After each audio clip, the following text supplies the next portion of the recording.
me okay? Yes. Where and when were you born?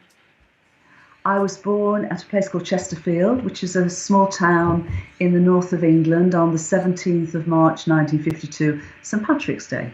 Uh-huh. And does that make you an Aries? No, it makes me Pisces. Pisces. And I'm also asking people about their birth order. Okay, well, my sun is Pisces, my moon is Sagittarius, and I share those with Albert Einstein, who was born a couple of days differently from me, but he shared the same sun and lunar sign. And then my ascendant is Leo. And in your family, were you first, second, third of the siblings? I was the eldest. I've got a younger brother. Mm-hmm.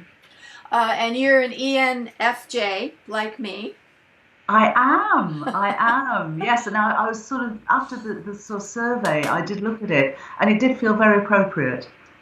Right. I love working with Jays because I know things are going to get done.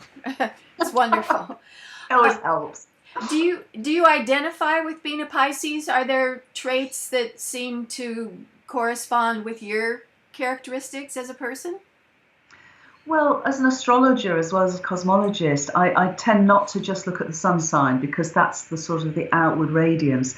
So at the very least, if I was working with someone, I would look at their sun, moon, and ascendant because that's rather like the head, heart, and hands. It's like the outer, the inner, and the path through life. So in that sense, yes, I very much resonate with that sort of sense of compassion and spirituality and inclusivity that is Piscean. But my moon is Sagittarius, so for me on the inner level, it's a lifelong curiosity, a lifelong journey to understand, the meaning of life, how, why, what, where, all the rest of it. And then the path has been one of Leo, really, where I've been in leadership roles or I've been in sort of more public roles. So it's that interweaving of those three together with all the other aspects of my astrology that feels right. For many years, I've got a grand square, which includes Chiron. So that sense of healing has been a very important part of my life. And the other one is I've got an opposition between Jupiter and Saturn. And for many years, it was a real tug, push-pull with those two.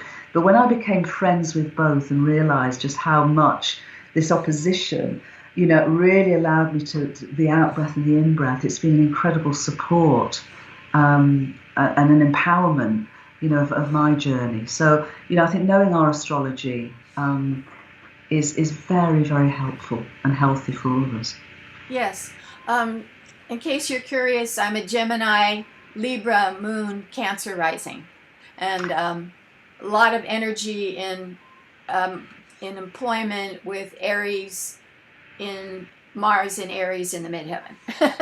I love it. I love it. And certainly, this project is a great example of you applying you say Gemini, that curiosity, that new ideas, and how then do you work with them? I love it. I love it. The majority, there are more Sag and Piscean and Aquarian scientists in this study. So I'll send you the actual breakdown, but it's what you would predict. I love it. I love it. And as I say, Albert Einstein was Pisces Sag as well. That's great. What themes in your childhood led you to Oxford? And especially, I think there weren't as many young women when you went to Oxford. Well, that's for sure. I mean, I did my master's is in physics at Oxford, so there were six girls, six women, to something like 200 men.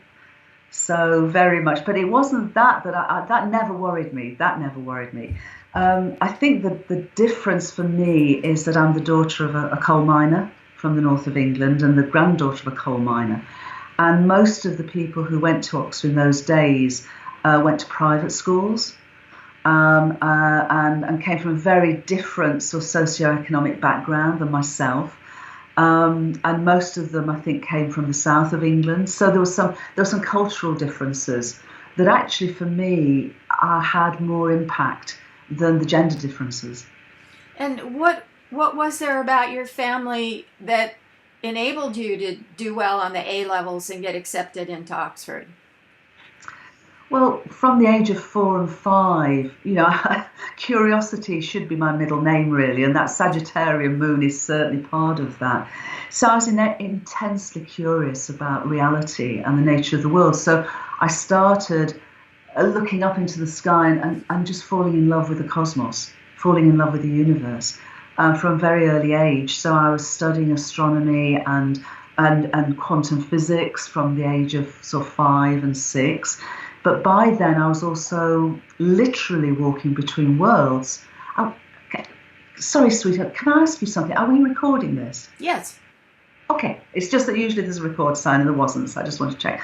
I was walking between worlds, so I was having out-of-body experiences, telepathic experiences, precognitive dreams, remote viewing. And I was being communicated with by discarnate beings or a discarnate being that I came to know as Thoth at that point. So that curiosity just carried me forward, and I was bright, I was quite bright. And my dad died when I was 10, but my mum was and remains amazing in her support. So she just wanted me to have every opportunity that I was able to access. And so I was the first person in my family to go to any university. And because my dad being a coal miner, I got a mining scholarship to Oxford. So I was supported in going there financially as well, which made a huge difference. So all those roads, really, all those interweaving roads led me to Oxford. And all of those roads led me on an ongoing basis all through my life to be continually curious. And some of my work sort of interweaves in leading edge science and not just physics, but on many, many different threads, but into so much more. But that's been a major sort of thread of the interwoven tapestry that I've lived. You must have had teachers in the government schools that encouraged you. That's usually true, that people who have disadvantaged backgrounds have some kind of mentor that says, you're bright, I want you to go to a university. No, I didn't, really. I had some very kind teachers, but nobody was really championing me to do that. There were a couple who were very supportive, but they weren't the sort of the really come forward champions. My champions were Thoth and my mum. And so she knew about Oxford and wanted you to go there, your mother. It was just she wanted me to access opportunities. And when I turned 16 and started to study for A levels, and given that I was winning a lot of sort of school prizes for my work and all the rest of it, I was at the top of the class and everything, there came an opportunity in those days before A levels. You could sit the examinations, the admission examinations for Oxford and Cambridge. And so I became aware of that through the school. So Mum became aware of that.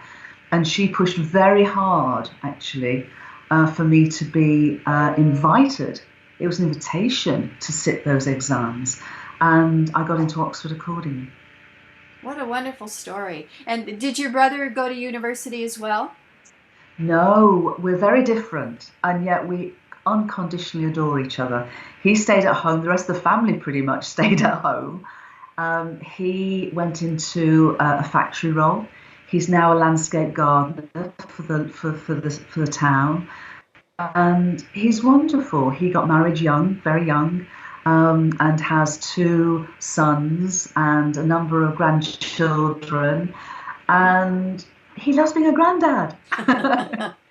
And we love seeing them all, but our lives are very different, but totally supportive of the paths that each has taken. Mm-hmm.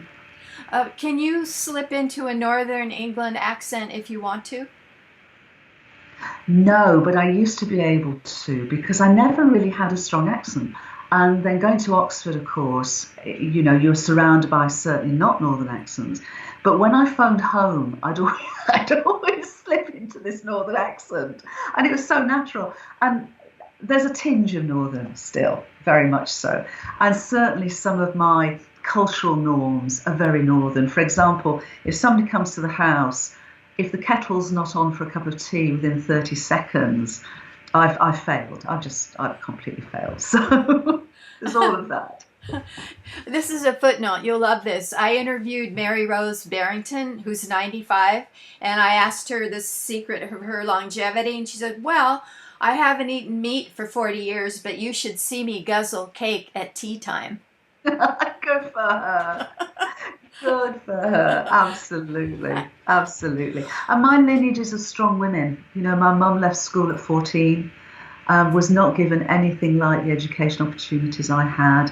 She was one of a very large family, you know, very, very sort of working class in that sense. My grandma, strong woman. So there's a lot of resilience in the family, you know, emotionally and physically, actually, which has always stood me in hugely great stead. Tell us about Thoth. This is an Egyptian god. Historically, is your friend tied to that Egyptian tradition? Yeah, he is Thoth. Okay, all right. But so I was very much into ancient Egyptian wisdom teachings from At very, 5? very young. At age 5? Yeah, well, age 4 actually. Wow. Because that's when he first came to me. And it was very natural because when you're that young, you know, and he was very gentle and very kind and you know, it was step by step by step. But what he said to me very early on was, we're not gods. We are principles of consciousness. I mean, he didn't use those words when I was 4 or 5, but that was the sense. So it wasn't about, you know, worshipping anything. It was not that relationship at all. It was more that he was and is, as are many other discarnate beings, so higher level intelligences that we, all of us, have access to, you know, innately we have access to, if we're willing to be open to those sort of communications. How did you first become aware of him? When you were 4? Yeah. It was just I was in my bedroom and a discarnate light came into the corner of the room like an orb. And I started hearing clairaudiently and entered into a conversation. And I can't remember for you know, those really early conversations, but clearly they engaged me. Clearly I felt comfortable. And I felt loved. I felt just loved and accepted. And even then, I was feeling a bit like a fish out of water. So it was almost like, this is where I belong. This is what I understand at a deep level, without sort of knowing why I felt that. And have you maintained that communication with Thoth all these years? Yeah, and that's now, I'm 67 now, so that's 63 years. But what happened was progressively through Thoth and through my sort of opening up to, you know, our innate supernormal facilities, as Dean calls them, many other discarnate beings, levels of intelligence, archetypes, you know, I've learned from, I've been in communication with, and continue to do that every day. Do they help you write your books? Oh yes. I feel that they write the books actually, or the books write me. In some ways, it's a community exercise. Were you raised in the Church of England? And if so, was your mum a little concerned about you hearing voices? No, she wasn't, because I never told her. I mean, she used to say I'd talk with anybody, but I never spoke to her about all of this discarnate everybody's that I was communicating with.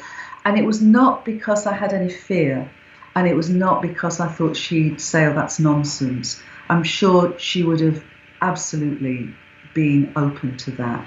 It just never occurred to me. And that seems strange now, but it didn't occur to me at the time. And I was enjoying it. I was feeling that this is, you know, this is part of who I am. But yes, it wasn't the Church of England per se, it was the Methodist Church. And I rebelled fairly early on. And Mum, again, when she realised that, you know, Mum was a very wise woman. Everybody in the neighbourhood used to come to her when they were in trouble, you know. And she always, when I was older, she always used to say that she could tell my brother what to do, but she had to help me think it was my idea to do what I was doing, even though it was hers. How clever of her. She was magnificent and very wise. Wonderful.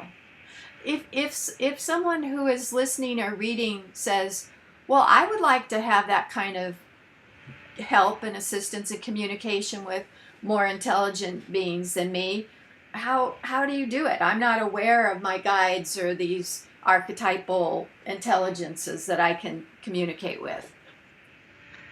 Well, for one thing, Thoth never told me that he was more intelligent than I was. One thing that he taught me very early on is he said, don't think of us as a hierarchy. Think of us all of us, as being part of a cosmic symphony of consciousness. Okay? And that was incredibly helpful and empowering. He also said to me, whoever you communicate with, always ask the questions. Does this feel in integrity? Does this get me into my ego, or does it let me be free of my ego? Does it feel resonant with my heart wisdom? Yeah. So those have been the guiding principles that have been with me all through. So everybody, in my experience, and I used to lead many, many different workshops and sacred journeys, this is who we are. We're naturally, co-creators, microcosmic co-creators of the multidimensional intelligence and consciousness of our universe and beyond. So it's the first step is just being willing, just showing up and being willing to be open to the possibility of these sort of communications. And maybe begin, by being in nature and just being open to the possibilities of the natural world communicating with us, through the realms of animal communication and plant communications, and then open up to the multi dimensions of the elemental realms and the devic realms and the angelic realms. But just being willing, and then when we are willing and we do show up and we let our ego just gently rest by our side, when we do hear something, whether it's some form of guidance, some form of intuitive insight, then don't ignore it, don't deny it. Listen to it, follow it. When we experience a synchronicity, and we do, see them as everyday miracles and way showers, not as something, oh, well, that was interesting, that was curious, what a coincidence, and just walk on by.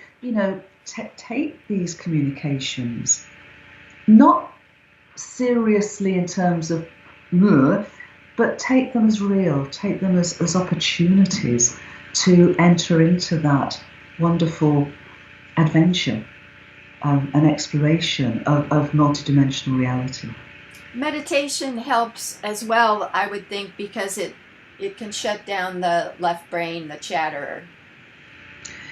Yeah, I think different things work for different folks, and I think meditation's got thousands of years of validation for its benefits, and certainly in the West, we're very busy. We're busy in our being, in our doingness. We're busy in our thinkingness, and so anything that can help slow us down and really open up that inner connection is beneficial. And for many, it can be meditation or mindfulness, yoga, dance, but just being in nature, or just finding a quiet space and just take an in-breath, because we're not very good at breathing, actually. So just slowing our breathing down and being in the here and the now opens those channels of possibility up, in my experience. Mm-hmm. To go back to Oxford, did you major in physics as an undergraduate?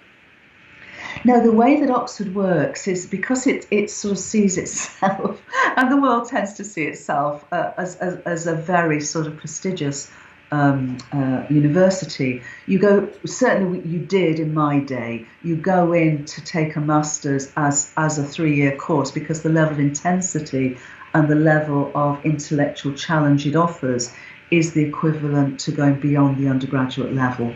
So I went in for 3 years, but it was a master's that I came out with. And I'm assuming that you probably weren't able to talk about your visionary insights with fellow students and professors. You would be correct.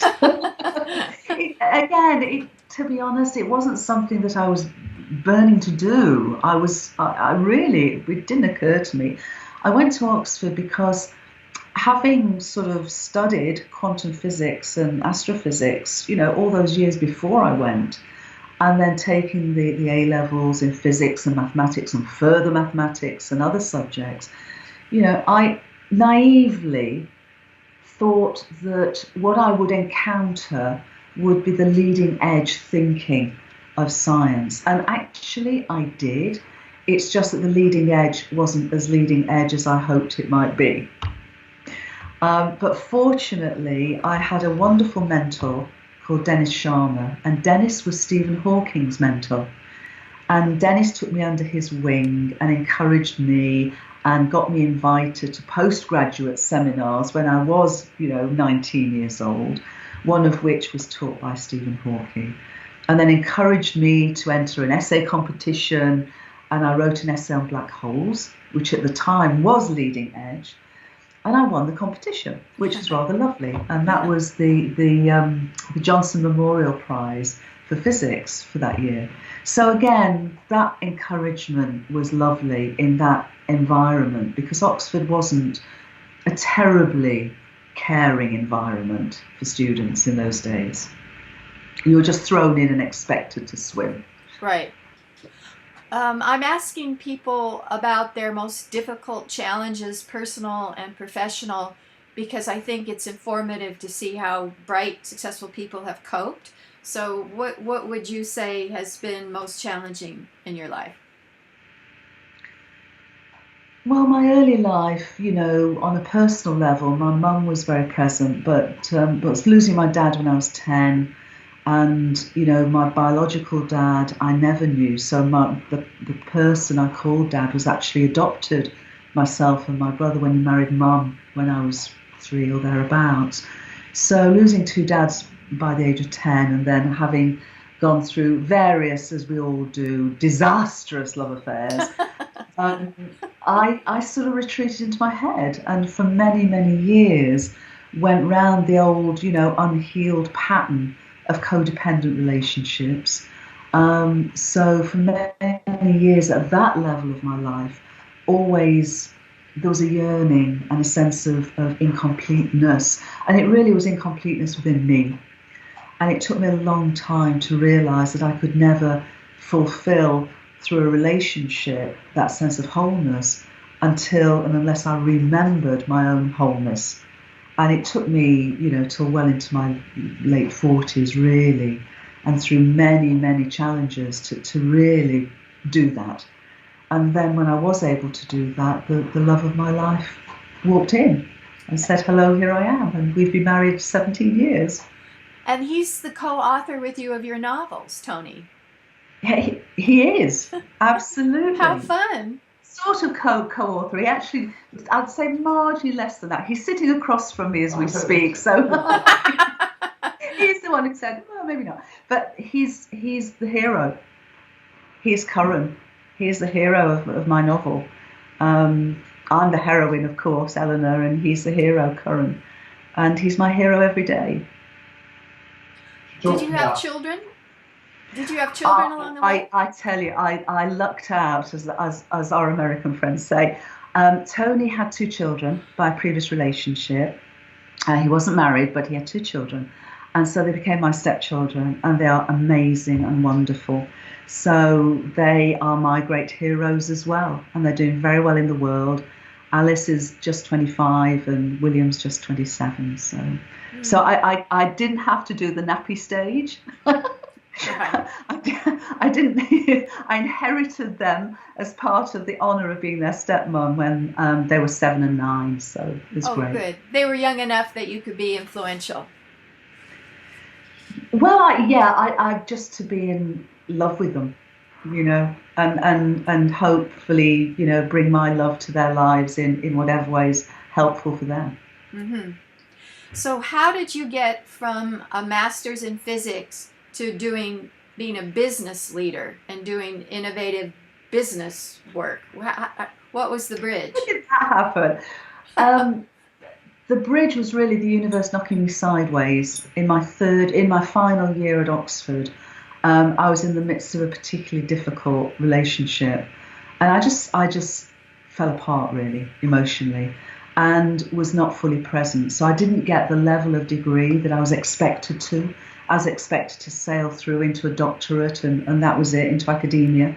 And the universe had other ideas for me, and thank goodness it did, because I feel that if I had gone into academia, I'd have been limited, and by all the environmental aspects of what being in academia is. And I knew already from what I'd experienced at Oxford how limited that, albeit leading edge at the time, that mainstream science was and has remained to this day.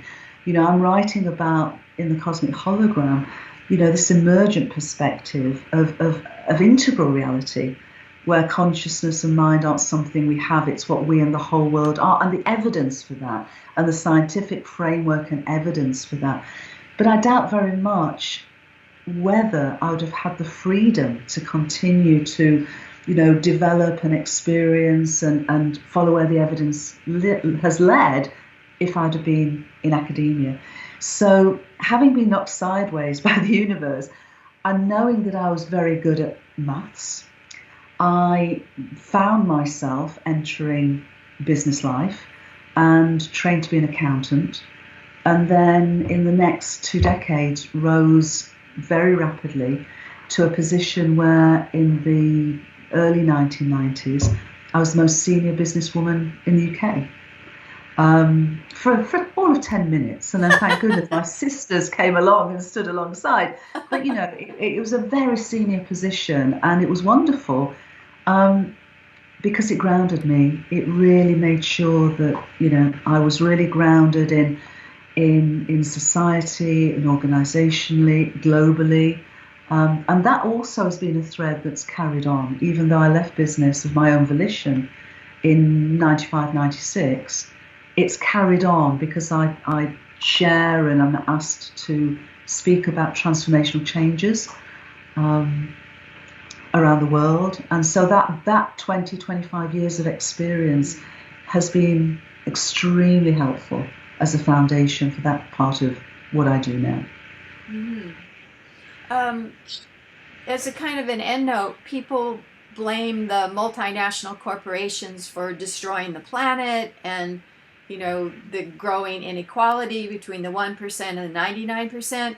Do you have any hope that business is becoming more conscientious, or is it still all we care about is the bottom line, giving a profit to our shareholders? That's our job.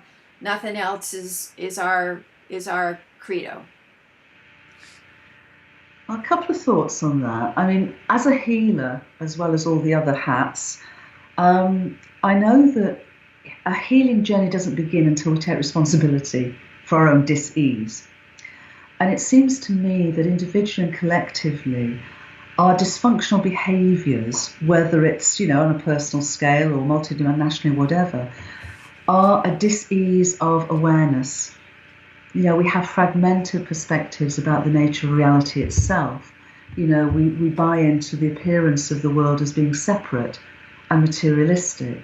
So our beliefs drive our behaviours, as my dear friend Bruce Lipton always says.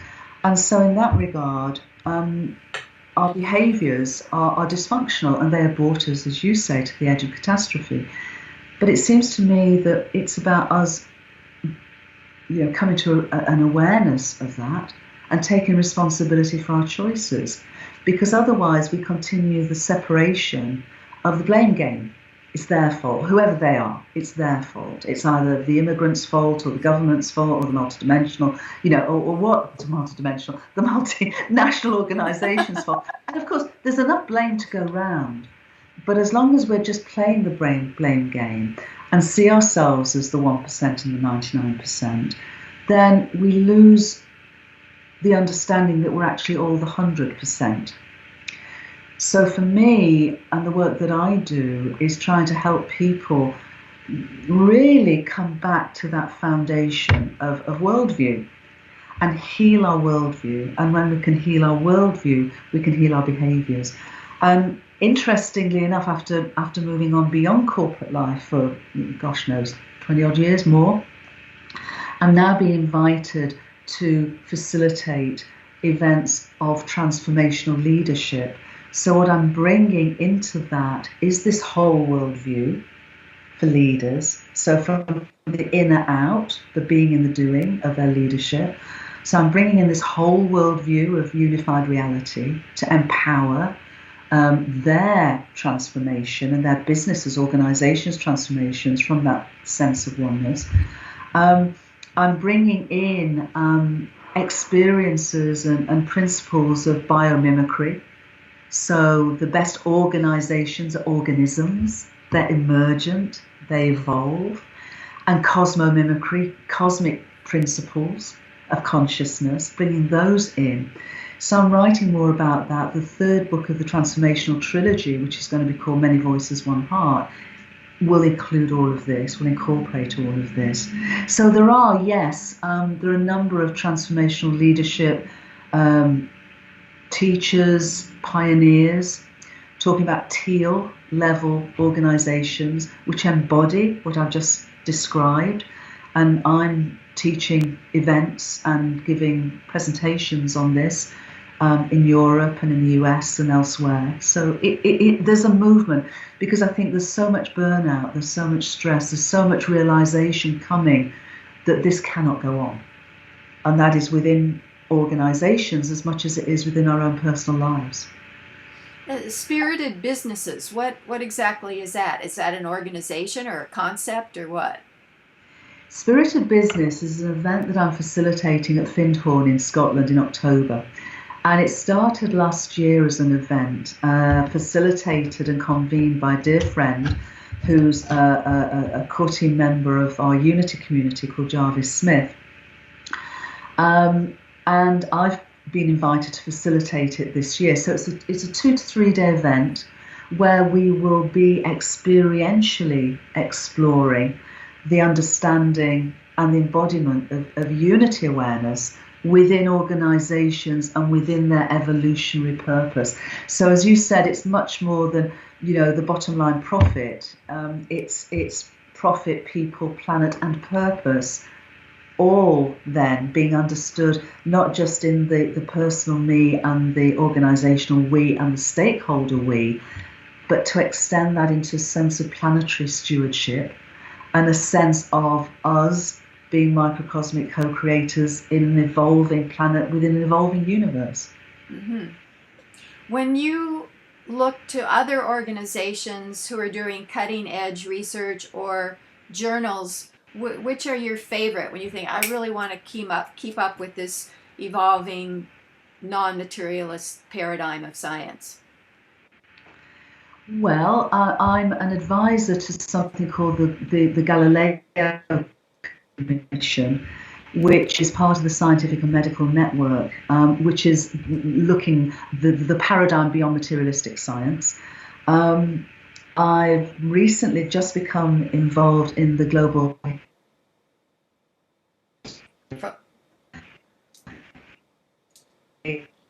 stands for very much. Wait, Skype froze. So it froze where you said you're becoming involved in the Global Consciousness Project. Is that the Heart Math project? Yeah, it's the Global Coherence Initiative, and it stands alongside Heart Math.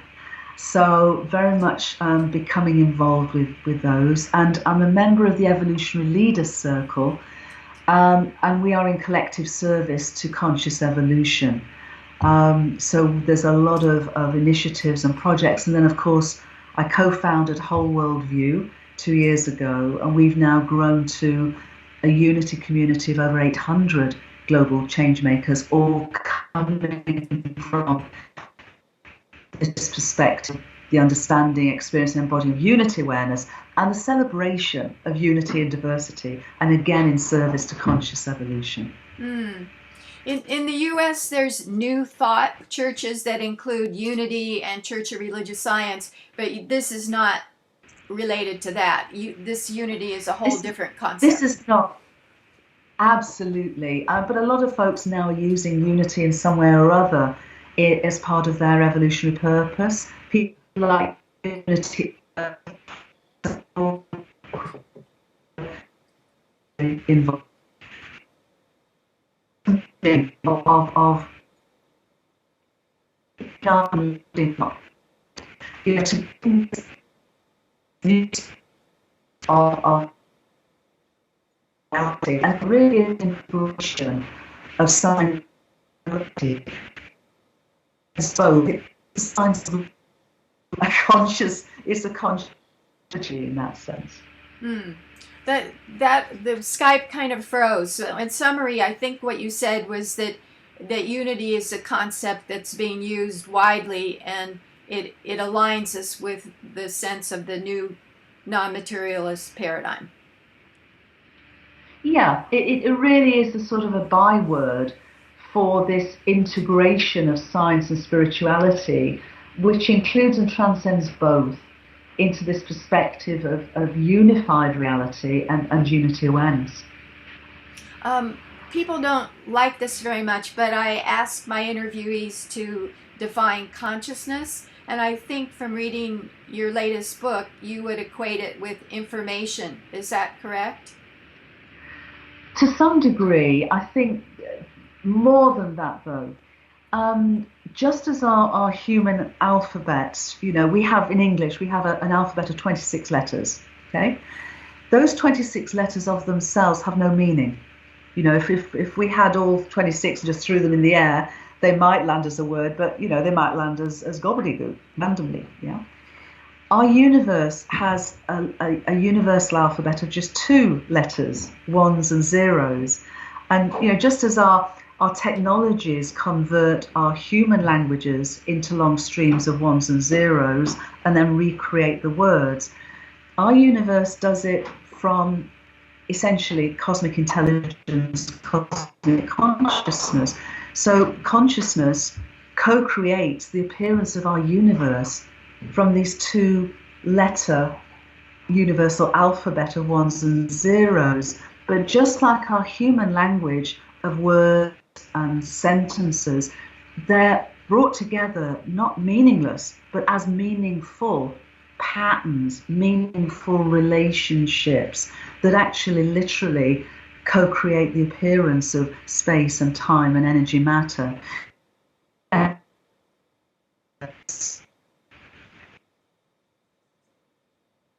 Dang. For me, for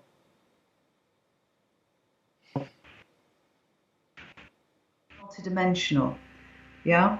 So if we think of what we call physical time, its appearance, literally is a holographic projection from the boundary, its boundary. And so as time flows, space expands, so ever more information can be expressed, experienced, explored, evolved within this appearance of space-time. But that boundary, that is a multidimensional boundary where there are higher level intelligences.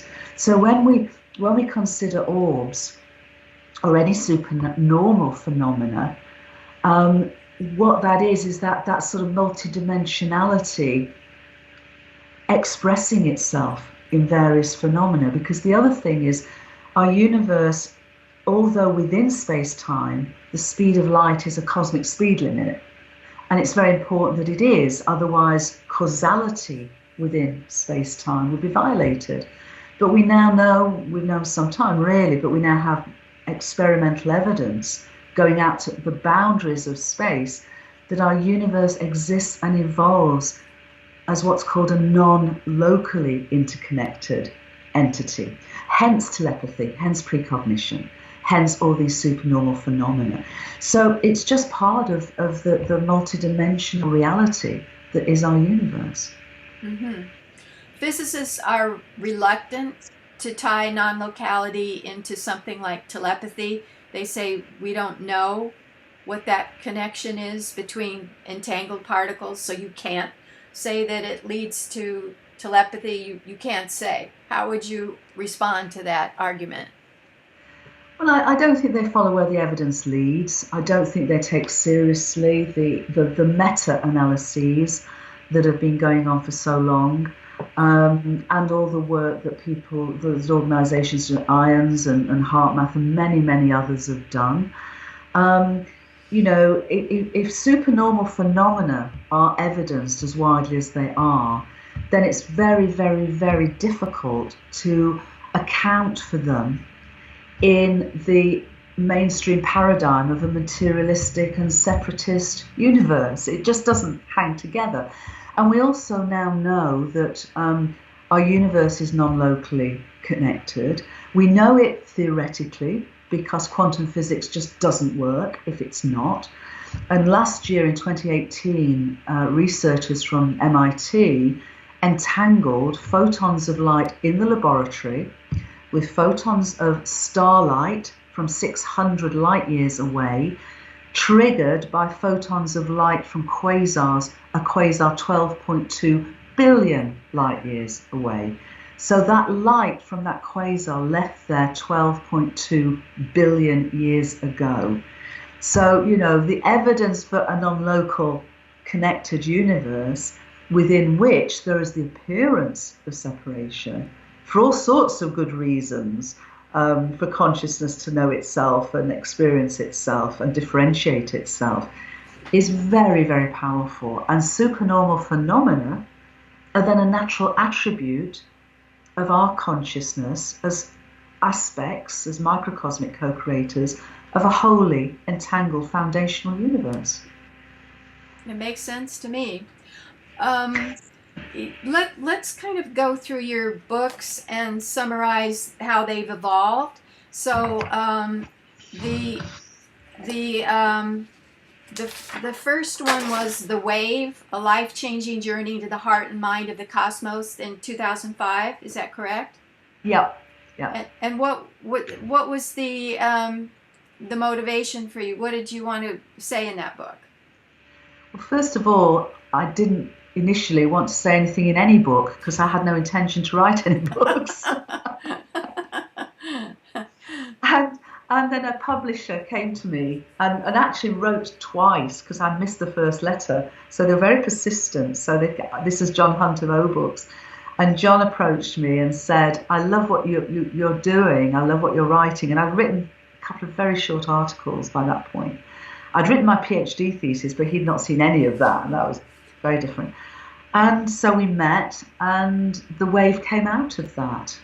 And what I was really enjoying at the time was, teaching. I was taking sacred pilgrimages around the world. I was working with the planetary grid a lot.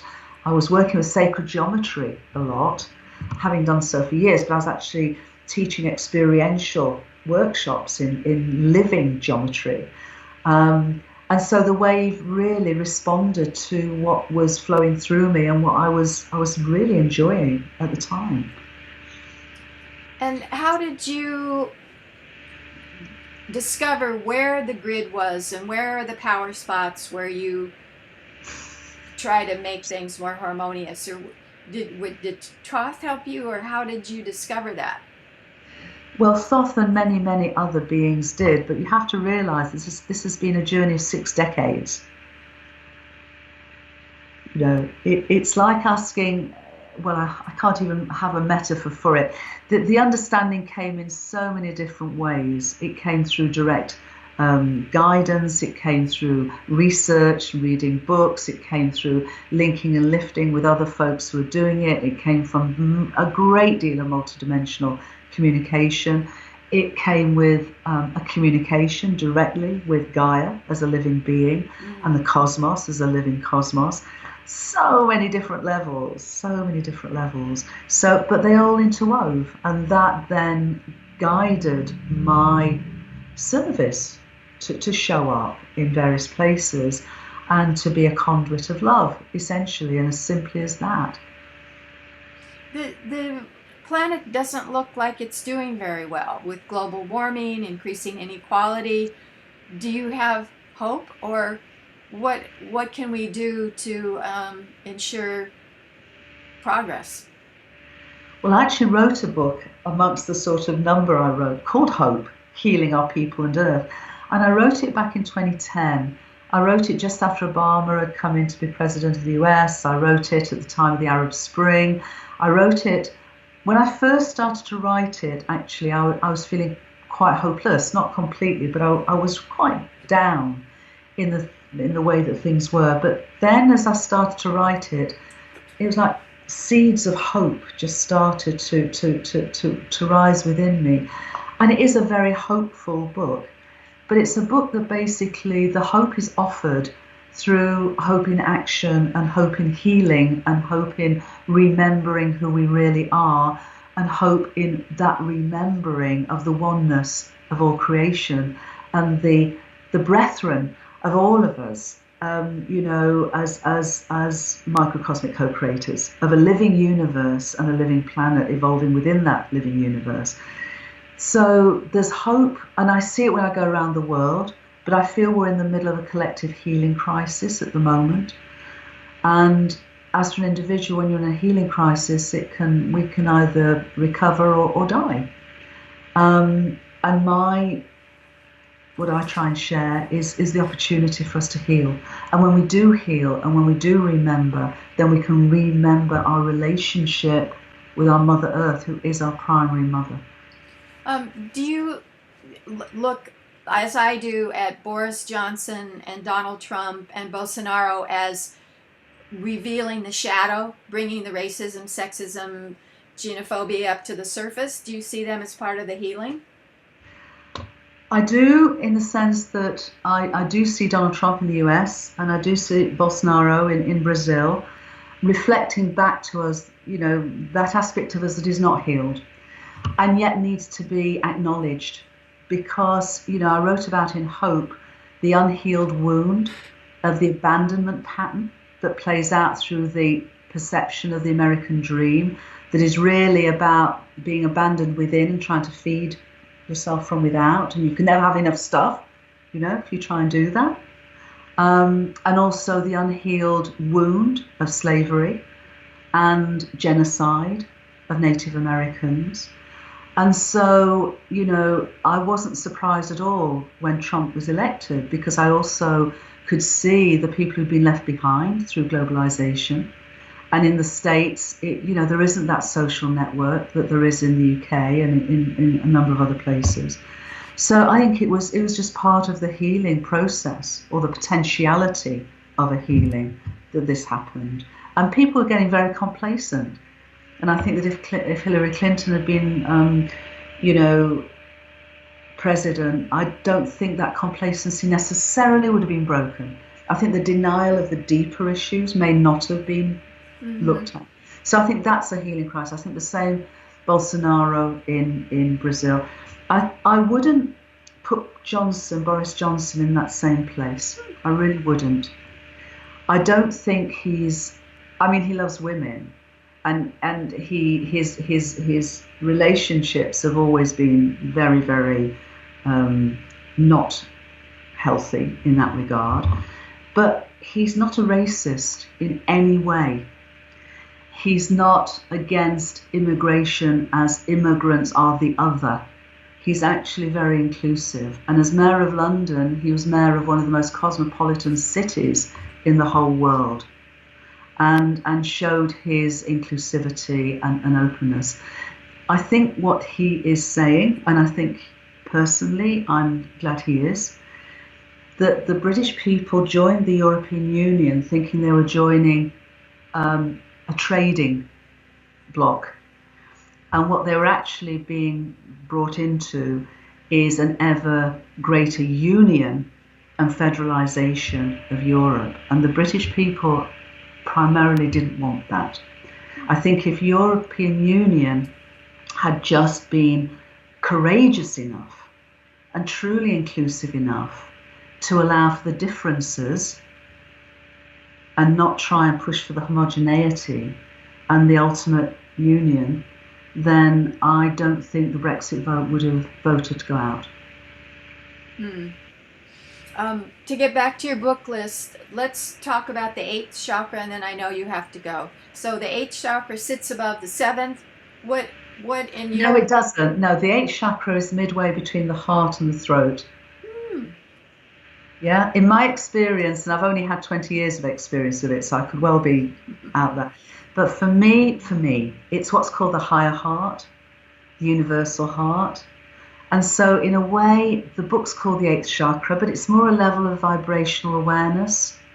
And for me, the 8th chakra is the bridge between that sort of personal sense of self and transpersonal sense of self. And for me, it's a bridge between the 7 chakras of our persona, our personal sense of self, and that ultimate unity awareness. So the 9th chakra beneath our feet, the 10th chakra above our heads, the 11th, the 12th, are all ever higher, more expansive levels of awareness and relationship and ultimate oneness. So the 9th chakra really is sometimes called the Earth Star by planetary healers, and it really is a wonderful, resonant communication channel with the intelligence of Gaia, the consciousness of Gaia. The 10th connects us with our solar system. So as a solar astrologer, it communicates at that higher level of the archetypes and the logoi of our solar matrix of consciousness. Then the 11th is a galactic level of awareness. The 12th is a universal level of awareness, which then the 12 becomes the 13th, which is the unity awareness of unified reality. So the 8th chakra is the very simple perspective of how we can step into each and expand into each of those levels of unity awareness. And the 13th step is a companion piece to the 8th chakra, because the 13th step tells the true story of 13 global journeys to activate the planetary grid for this shift of awareness.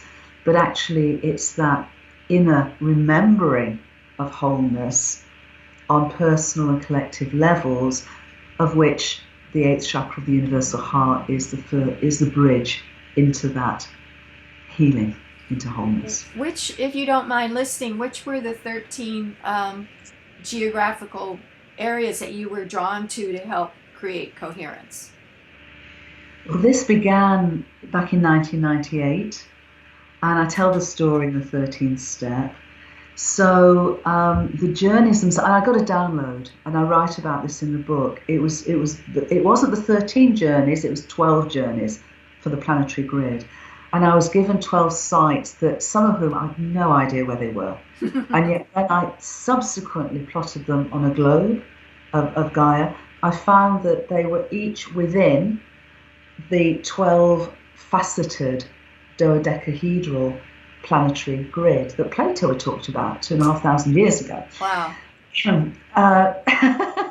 So they began in Egypt, and then South Africa, China, bear with me, it was a long time ago, Alaska, Peru, Australia, New Zealand, Antarctica, Easter Island, Reunion, Silbury Hill, which is an ancient site near where I live in England.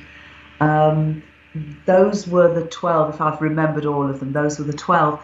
And then as I was invited to write the book by Hay House, I had a guidance of a 13th journey, which completed in Jerusalem, and was to invite the divine feminine of the Shekinah essence back into her activation, so she could actually guide and nurture the shift of consciousness.